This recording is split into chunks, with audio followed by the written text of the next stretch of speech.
I, Bhavisha Sharma of class 5th, along with Kavisha Sharma of class 3rd of Springdale Senior School, Amritsar, are going to explain a model on rainwater harvesting.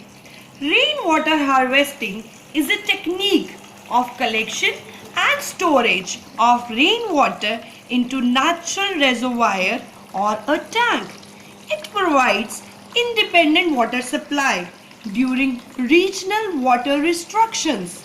As you can see in the model, rainwater from the roof is percolating into tanks through pipelines which can further be used for gardening, vegetation and washing cars.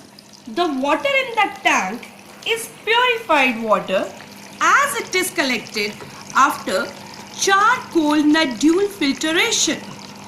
This modern housing model is also equipped with dummy solar panel to highlight the importance of renewable source of energy for sustainability.